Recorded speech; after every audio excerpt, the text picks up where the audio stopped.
Shalom Aleichem, this is Rabbi Kovacs, and Mishnah Yomi is in chapter 6 of Nedarim at Mishnah Yud, the 10th and final Mishnah in this chapter. HaKruv, if his neder, his konam, his vow was against kruv, cabbage, asur be'ispargus. He also can't eat asparagus. This is not asparagus, not the same thing. It's a type of cabbage, but it's considered to be cabbage. People would call it cabbage also. Mina asparagus, if his neder was only against this asparagus type, mutter bekruv. He could have the other types of cabbage. This word asparagus is like more, it's a specific variety of kruv, so the other kruv would be okay. Then the Mishnah brings another case, min hagrisim. If his neder was against grisim, gris is ground up beans, asur min hamikbeh. He also can't eat ground up beans when they're made into a mikbeh. Mikbeh is like a stew or a porridge. Generally, people would still call that beans. It's like you're eating baked beans. People would still call it beans, even though it's been cooked. Rabbi Yossi matter. Rabbi Yossi does allow it. He says that's not called ground beans anymore. It's called a mikbeh, a porridge. If he says min a mikbeh, he's banning this cooked porridge food, mutter begrisin. He could have the ground beans themselves, as long as they haven't been made into mikbeh, into this stew. Now, what about mina mikbeh? He's banned mikbeh, which is like a stew or a porridge. Asur b'shum. He also can't have garlic. They would always put garlic into the stew. Back then, we saw earlier in the Masechta, even the Kuthians, the Samaritans, would eat garlic for the health benefits, not because the rabbis established that it's a good idea. Rabbi Yossi mater. Rabbi Yossi allows garlic, obviously as long as that garlic's not in the stew. What he said, min hashum, I'm taking a vow against garlic, mutter b'mikbeh. He's still allowed to have a porridge, if they put in a little bit of garlic, because it's really the main thing is the porridge, the stew, not the garlic. I mean, maybe if they're putting in a ton of garlic and you could see it, that would probably be an issue. Now, a new case, min ha'adoshim. His neder is against lentils. Asur be'ashishin. He also can't eat ashishin. These were smaller lentils, or some explain they were a lentil cake. People would call that lentils also. Rabbi Yossi mater. Rabbi Yossi would allow ashishin. He would say, at least where Rabbi Yossi lived, they would just call them ashishin. Min ashishim, if his neder originally was against ashishim, mutter be'adoshim. So again, like we said, by the cabbage and the asparagus, if the neder is against a more specific subtype of a species, then it's only that one which is forbidden, and the other categories are not. Chita chitim, she'eni toim. If his neder, his konam, his ban is on chita chitim. Chita is a grain of wheat, and chitim is wheats. This sounds a lot like dogim that we had this week. Asur behen, so he's forbidden to eat anything made of wheat.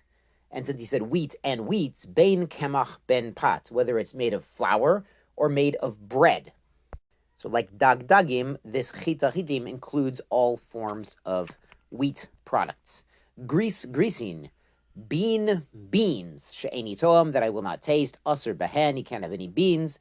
Bein chayin, bein mivsholim, whether these are raw beans or cooked beans, or as we saw, the porridge, the mikveh of beans. Rabbi Yehuda adds, konam, if the ban is gris ochita, a bean or a wheat, like a wheat kernel, she'eni toam, that I will not taste. Mutter, he's allowed, l'chos, to chew it up, chaim, when they're raw.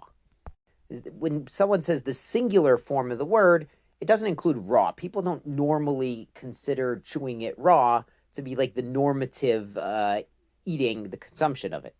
Mazel tov, and on to chapter 7. A noder min hayorek. Someone took a vow against vegetables. Mutter badluim. He can have gourds, pumpkins.